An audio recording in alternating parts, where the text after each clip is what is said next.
सभी साथियों को नमस्कार। सरकारी योजना न्यूज चैनल में सभी मित्रों का स्वागत है। आप देख रहे हैं बड़ी महत्वपूर्ण अपडेट ब्रेकिंग न्यूज सरकारी योजना न्यूज चैनल के माध्यम से। ऑर्गेनाइजेशन हाई टीआई की तैयारी, केंद्रीय कर्मचारी की बढ़ेगी सैलरी, जाने पूरी खबर। आप देख रहे हैं बड़ी महत्वपूर्ण अपडेट। तो चलिए साथियों, लेटेस्ट जानकारी अपडेट को हम इस प्रकार चैनल के माध्यम से विजिट कर लेते हैं। जितने भी एम्प्लॉयज़ कर्मचारी जुड़े हैं सभी से बड़ा निवेदन है, पूरी अपडेट को आप ज़रूर देखिएगा बिना स्किप किए। और अभी तक आपने चैनल को सब्सक्राइब नहीं किया है तो चैनल को सब्सक्राइब जरूर कर लीजिए। ऑर्गेनाइजेशन हाइक अगर लागू होता है तो केंद्र सरकारी कर्मचारी पेंशनर की सैलरी में बड़ा बदलाव देखने को मिल सकता है। मौजूदा समय में 7 जुलाई के तहत कर्मचारी को वेतन और भत्ते में मिल रहे हैं, लेकिन महंगाई बढ़ने और जीवन यापन की लागत में इजाफे के कारण नए वेतन आयोग की मांग तेज होती जा रही है। ऑर्गेनाइजेशन का मुख्य उद्देश्य बेसिक सैलरी और नए फ्रीडम एक्टर के आधार पर बढ़ाना होगा, जिससे कुल इन हेड सैलरी में सीधा असर पड़ेगा। माना जा रहा है कि फ्रीडम एक्टर 2.5 से 3.0 के बीच हो सकता है।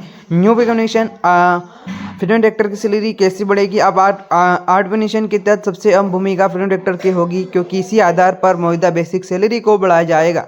उदाहरण के तौर पर अगर किसी कर्मचारी की वर्तमान बेसिक सैलरी 18,000 रुपये है और फ्रीडम एक्टर 2.86 का तय होता है तो नई बेसिक सैलरी सीधे लगभग 51,480 रुपये तक पहुंच सकती है। इसके बाद ही महंगा भत्ता, D allowance, red allowance, HR और ट्रांसफर अलाउंस जैसी सुविधा भी इसी नए बेसिक पर जुड़ेगी। इसका मतलब है कि कुल मासिक सैलरी 40 से 50% तक की बढ़ोतरी संभव है। हालांकि अंतिम आंकड़े सरकार की सिफारिश और मंजूरी पर निर्भर करेंगे।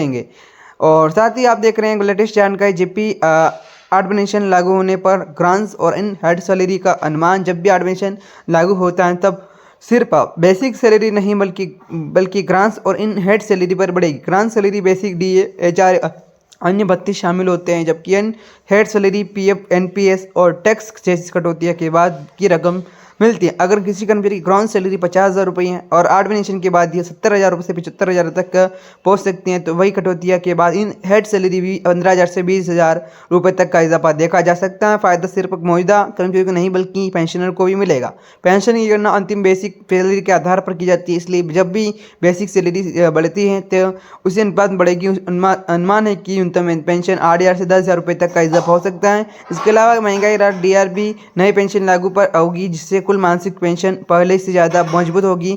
इनसे रिटायर्ड कर्मचारी को बढ़ती महंगाई से राहत मिलेगी। साथियों, आप देख रहे हैं लेटेस्ट जानकारी अपडेट। अभी तक आपने चैनल को सब्सक्राइब नहीं किया है, चैनल को सब्सक्राइब करें, इस वीडियो को शेयर करें। मिलते हैं नेक्स्ट वीडियो में। जय हिंद, जय भारत।